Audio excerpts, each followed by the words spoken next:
we have a lot of shakeup in Bryson's Best 10 this week coming into Week 7. We've got a good one. So let's start with the 10th best team in the NFL, in my view, and this hurts for me to say because the team within my favorite team's division, the AFC North, but it's the Cleveland Browns. Okay, happy Cleveland, happy Browns fans. Browns are at number 10. So, reason the Browns are at number 10 is this. So, again, they have used 3 quarterbacks this season thus far. It is, again, the dysfunction in Cleveland regarding Deshaun Watson's injury, which was still a major sort of mystery. Like, what's the shoulder? Like, it seemed like he was cleared to play a couple weeks ago. Now he hasn't practiced. I mean, it's a very, very weird situation regarding Deshaun, regarding his health. But last week, facing the 49ers with one of the best defenses in the NFL, the Browns are, by the numbers, they're the best defense in the NFL since the freaking Purple People Eaters Vikings in the 70s. Okay, so Myles Garrett, I talked about on Monday's show. He reminds me, again, this is, I hope I'm not like struck by lightning for blasphemy or anything of that nature, but when you consider what Myles Garrett is able to do from a physical standpoint, he reminds me of Reggie White. Reggie White so often made great left tackles or great tackles in general look like high schoolers. I mean, you just take him and throw him to the ground. Against Trent Williams, who, if he retired today, would go to the Hall of Fame, Myles Garrett embarrassed the dude time and time again on Sunday. This Browns defense is phenomenal. This Browns offense, again, now they're dealing with injuries. You got Kareem Hunt now hurt, but you still got Amari Cooper. You still got David Njoku, who, God bless him, is playing through burns right now. So hats off to him for coming through. They've got good weapons, and that defense is absolutely special. It's the only defense, to me, in the AFC that is on par with my Pittsburgh Steelers. The Cleveland Browns, the 10th best team in the National Football League. Sticking in the AFC North, again, still not my Steelers. We're not in the top 10, okay? Defense is awesome, offense sucks. But to number 9, the 9th best team in the NFL is the Cincinnati Bengals. And here is why. If you are a Bengals fan, you cannot feel happier coming off of that Week 6 win against the Seattle Seahawks. Here's why. So I talked about after they started 1-3, they got blown up by the Tennessee Titans. I said the Bengals are not dead. Some people said Bengals season is over. I said I'm not ready to say that yet. But with Joe Burrow, with the calf injury, it's a problem. I said rest him the next 2 weeks, beat Arizona without Burrow, lose to Seattle without Burrow, and then in 2 weeks bring him back for the Niners game healthier. Oh, it's actually better. Joe Burrow is getting healthier by the week. Joe Burrow beat the Arizona Cardinals. We expected that to happen and played great for the record in that game. But then against the Seattle Seahawks, and I'll get it, the Bengals offense didn't look great, but the main thing for the Bengals, Joe Burrow looks healthy. T. Higgins will be coming back after the bye. Joe Burrow will be even more healthy 2 weeks from now. And this defense for Cincinnati, we talk about how more in Kansas City later. Obviously, they're up in Bryce's Best 10. Kansas City's defense, this is the best that they've had in the Mahomes era. I could argue in the 3-4 years that Joe Burrow has been in Cincinnati, this is the best defense they've had in Cincinnati since he's been there. You got guys like Hendrickson, Hubbard, and the linebackers Logan Wilson have played out of their minds right now. The secondary's been good despite some injuries, despite losing some guys in free agency. I like where Cincinnati's at right now. I'm not saying they're going to beat the Niners in 2 weeks, although I wouldn't put it past them. Joe Burrow looks healthy, which the only chance for the Bengals to compete, given how bad their offensive line is and given the somewhat liability that they have at head coach with Zach Taylor. If Joe's healthy and ready to go, you have a chance. He's one of those guys. If he's healthy, you have a chance to win every single game that you play. Not saying the Bengals will, of course, but they're in a great spot coming into Week 7 in their bye and going to Week 8 next week in that big game against the Niners. The Bengals, the 9th best team in the NFL. At number 8, they fall a lot from last week. From number 3 to number 8, it is the Philadelphia Eagles, and here is why. So a lot of people have Philly in their top 5. I understand that. I said on Monday's show, and I firmly believe this. 2 months from now, it's October 18th today, so in December 18th, we will know who this Philadelphia Eagles team is. We will know who they are, because 7 of their next 8 games, it is a brutal stretch coming up ahead for Philadelphia. So they've got the Dolphins, the easy game, so to speak, in the stretch is the Commanders at the Commanders, who beat them last year, came that close to beating them again this year. It's a little bit of a matchup problem for Philadelphia. Then they have the Cowboys, the Chiefs, the Bills, the 49ers, the Cowboys, and the Seahawks. I mean, this is a brutal 7 to 8 game stretch for the Philadelphia Eagles coming up over the next 2 months.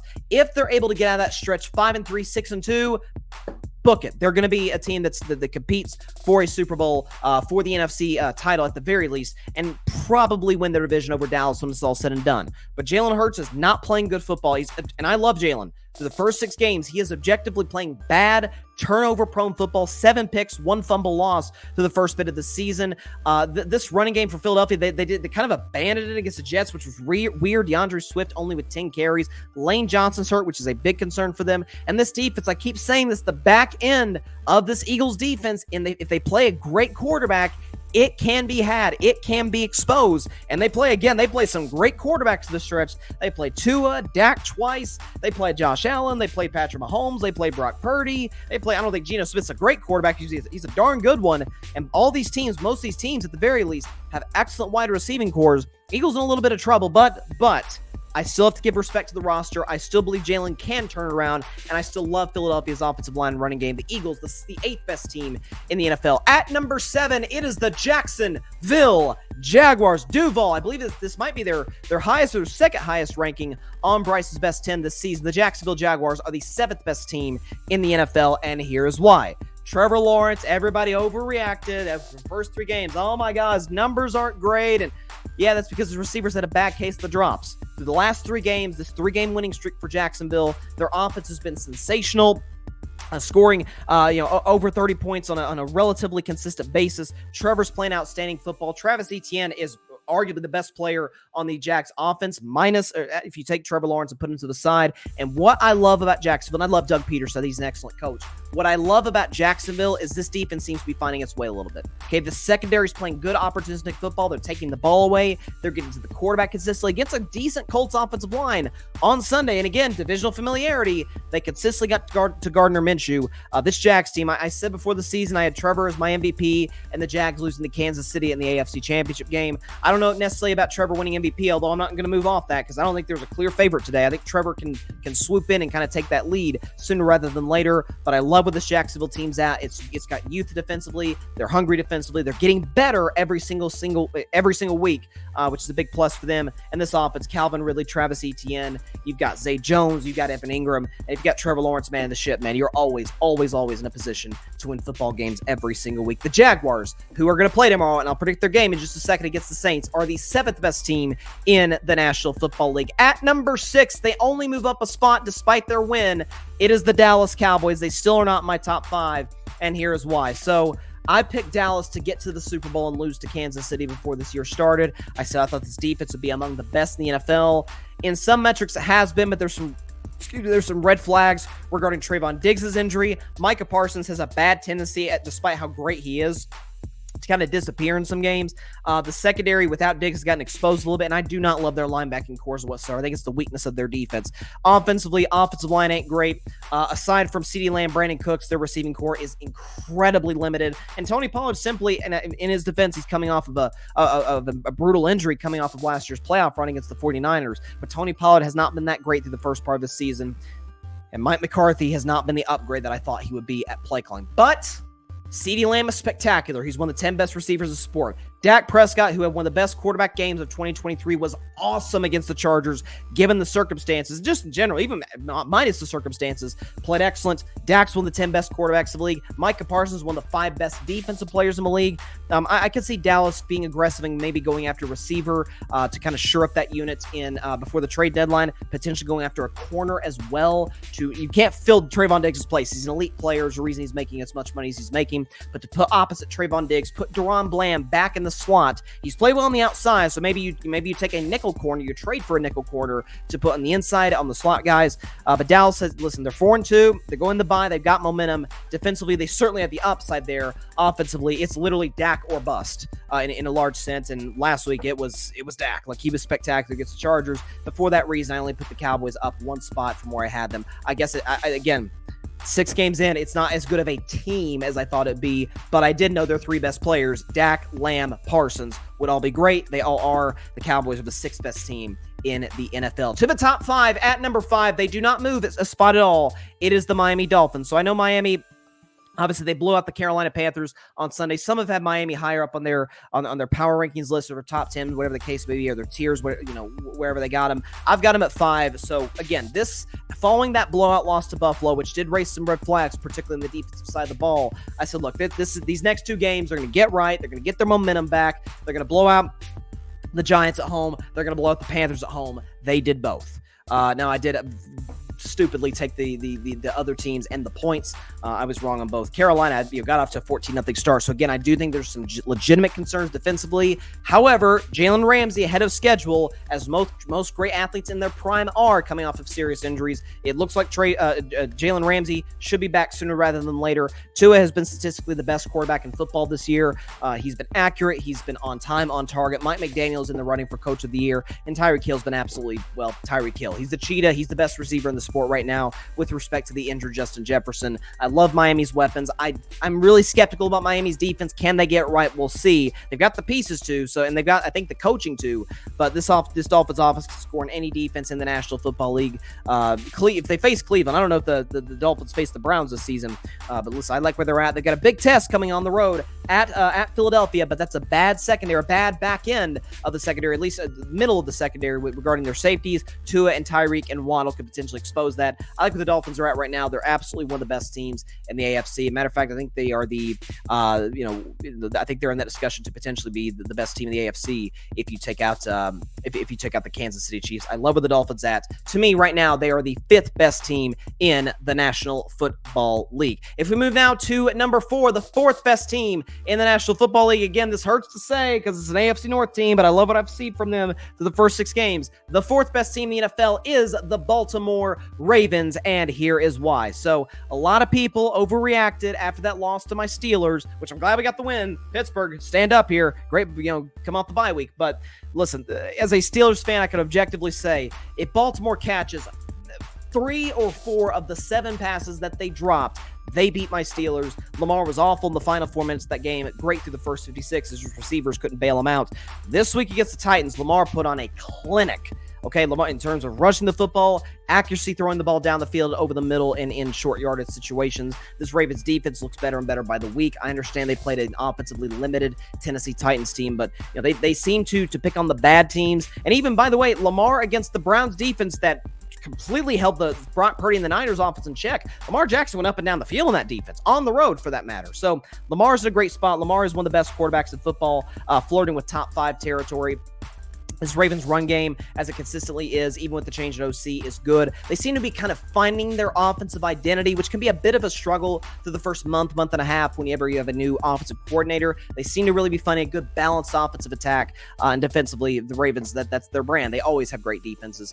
Roquan Smith is playing unbelievable football. I really like where the Ravens are at. To me, they are the 4th best team in the National Football League. At number 3, they fall a couple of spots. I had them at number 1 since week 2, but at number 3, I've got the San Francisco 49ers, and here's why. So San Francisco dealing with injuries now to Christian McCaffrey and to Deebo Samuel. Bringing reports say there's no serious damage. Look like they'll be back sooner rather than later, which is great news for the Niners and their fans. But you come into this one as a 9.5-point favorite. You're flying high, and could you argue certainly, or could you make the case that the Niners are in a spot where they beat Dallas on national TV, beat them badly, beat the brakes off of them, and maybe they start to feel themselves a little bit. We've seen that with Miami and Buffalo. We've seen this with Dallas and Arizona. We've seen this with a lot of great teams flying high. Buffalo against Jacksonville, although Jacksonville's an elite team.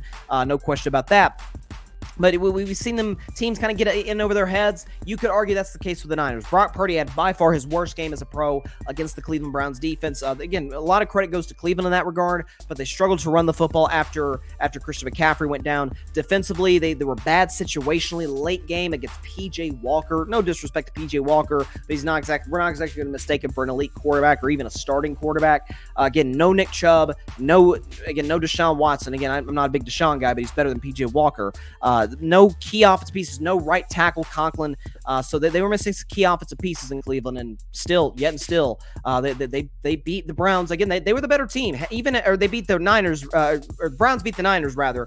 They were the more physical team up front. A very physical Niners team got beat up front by this Browns defense. Listen, I think San Francisco can bounce back. I still believe they're the best roster in the NFL. I really like where they're at as a team. But listen, this is an opportunity for them to kind of lick their wounds a little bit. They come out of this game a little bit beat up, but they're still in a spot where they can still get the 1 seed in the NFC. They're absolutely going to win the NFC West. There's no question about that. And I'm not going to just waver on Brock Purdy. I'm not finicky. I'm not just going to move off a guy because he had a bad game. Brock Purdy's human. He had a bad game. He'll move on, and he'll have bigger and better games in the future, as will this Niners team. To me, they're the third best team in the National Football League. Another team that does not move at number 2, it is the Kansas City Chiefs, the defending Super Bowl champions who have been at number 2 since week 2. So, again, last week was a take-care-of-business game against the Denver Broncos. They won kind of an ugly game, although most Thursday night games are ugly, 19-8.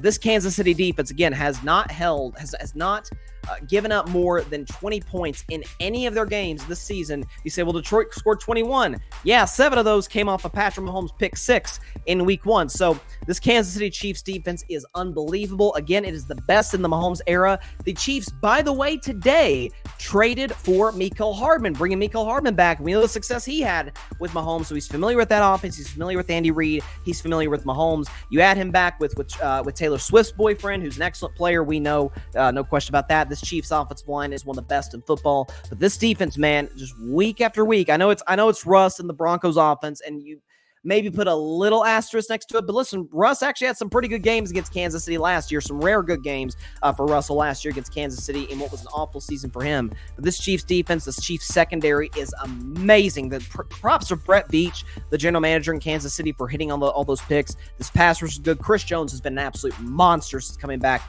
from his brief holdout. Kansas City's in a great spot there. I still think they're the favorites, not just to win the AFC, but to win it all. To me, right now, though, they're the second best team in the NFL. And that leaves number 1 for the first time on Bryson's Best 10, the best team in the NFL. It is the Detroit Lions. I didn't get the chance to play this on Monday after they beat the Tampa Bay Buccaneers. So let's play the soundbite. Dan Campbell, how we feeling? Kneecap.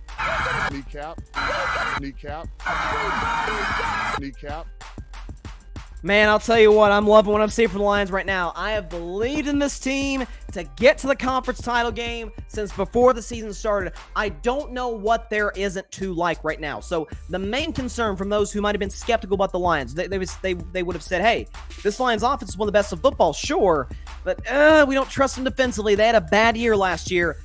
That's not a problem now this year. Lions are top 8 in the NFL in terms of scoring defense. They're top 4 in the NFL in scoring offense. Jared Goff is playing outstanding football, very much, at least right now, in the MVP discussion. This despite injuries to running backs, to Jordan Montgomery. Amon-Ra St. Brown had a big-time performance against a great Tampa Bay defense. Again, we talk about Kansas City's defense is excellent. Detroit is like, hey, we're in a spot where we're 5-1. We're tied for the best record in the sport. Our one loss was in overtime to a very good Seattle team. We beat Kansas City on the road. We beat a hot Buccaneers team on the road. The Buccaneers team coming off a bye, healthy. Beat the brakes off of them on the defensive side of the ball. Aiden Hutchinson's playing out of his mind right now. This Lions secondary has been great. They're well coached. Ben Johnson's going to be the number 1 guy next year's head coaching cycle. He's going to be getting interviews all over the place. This Detroit Lions team, again, Goff's playing great. Running game's great. Offensive line is outstanding. Receiving core is excellent. Defense is tremendous. Top 10 in the NFL. Flirting with top 5 in the NFL with how Aiden Hutchinson in the secondary playing right now. Alex Anzalone playing great as well. They're well coached. Dan Campbell has built a culture in Detroit. Ben Johnson is a brilliant offensive coordinator. Again, I have not, through 6 games this season, seen a better football team. Again, this is what we're doing here. Who's the best team in the NFL? Not who we think's going to win the Super Bowl. Who's the best team? It's been the Detroit Lions, objectively. They are the best team in the National Football League. Those are never thought those words would ever come to my mouth in my life. Detroit is the best team in football. But man, they look great. I mean, they look great right now. Thanks so much for watching the show on YouTube, and be sure to go click that big red subscribe button and check out the other clips and full shows from Carving It Up Live, as well as our other incredible content creators here on the Grid Network.